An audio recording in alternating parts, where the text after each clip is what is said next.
detail why na club licensing system no is geared towards promoting women football. Level 1, level 2, up to level 5. Ne structures are niema ye be idea be promote women football. And then a CAF. So muna CAF as part of effort to promote women football. A requirement. So Premier League clubs ebe only women teams. And I say ebe wo e ma teams. Abuja bibi esi wo Kenya just 2-3 months ago. A car deadline eba bedura na Kenyan clubs no.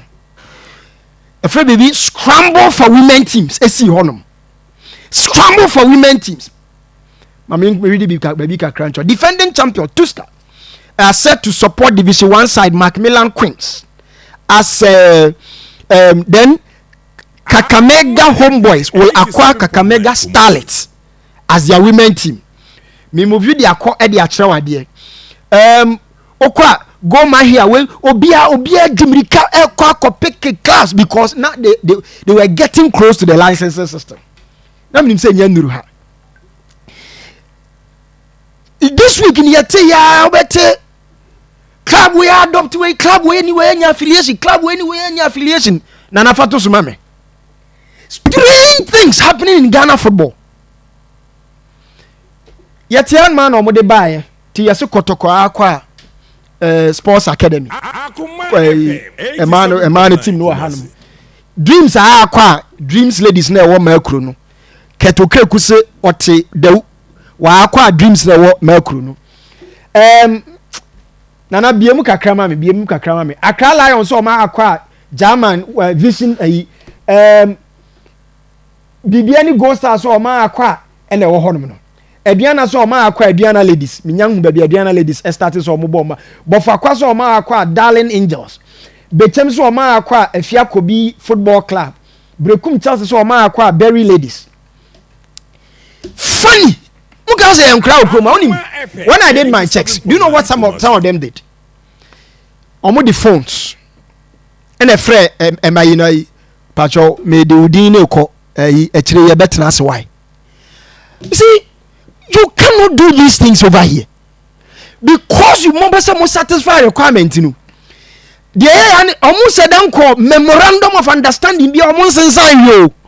Until one say be say a kotokwa now a free say berry na akobje academy ne diama ne baboy it no one say ye free chale pe women team back nti omo ne fabulous ladies antimi an go through any your friend ya submitted in ko the same thing Nations FC Fosu Royal Ladies omo no agreement memorandum of understanding be one man a lot of them on one side memorandum of understanding be one man say they've not even detailed the kind of support omo de be ma no enti no one say akwa say mon for me board no be on no atro din no de Akoma mo ya form board.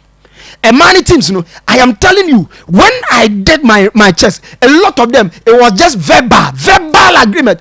I team no me submit no my media affiliation na submit the amount. When FIFA and CAF intended say the idea behind women club affiliating and I say a member team no ebe nya man team no was say ye di developing man no I had the more there. You see, we try to circumvent Embrano by saying ye do udina ko nti yabo udin Kumasi Asante Kodoko and woman team ye had to folk na ye serious or more just say typical umbeti team and kasa I try for meeting I justify I for meeting proper team edun dina tom say from Oku ladies afa coaches edi ama omo maka no agrono mu ni edu okromo anmo now work it FA president yet now I could look at the drama Hollywood style omodi akwa teams no Hollywood movie on man no say all of a sudden jim you release Leicester ba 28 teams no Samates ladies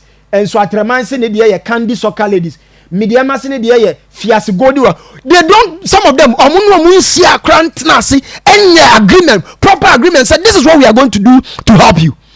To be fair, some of them trying to find out na dia na ya dia ma opanyi hwe nkoso communication in about samudi actually you better ask why do we do this? Why?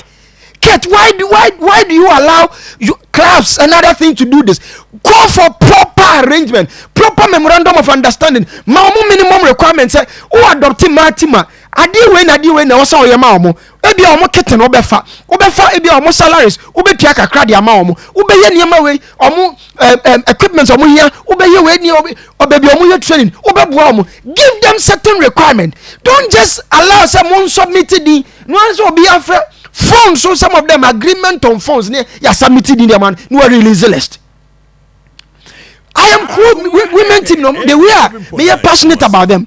When okona okoshe conditions and man now obi atini team abra ho ana o pesa wo satisfy requirement wa frɛ no pacho wo team no ka me de kose no na me ye de aya affiliation ti me ne wato e kire ye betra se ne aka e kire ye betra se ne kromo anti what dey no ebi na si you know Kenya dey go ma here ne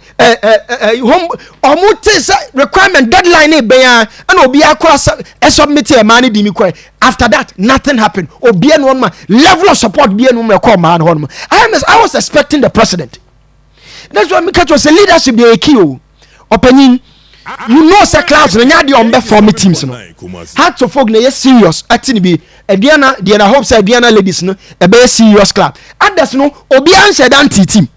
Enti obi atini team na wo ne baby no afra opanyimi di udi nkoya eche ye betena se ne aka ade no yeah, we should be serious for animal minimum requirement. Okay, if you adopt any team, these and these are the things that obey dia ma womo e dia bo womo and submit omo dino before you even submit their name. Meet some minimum requirement me ma womo and say na do omo din be kono.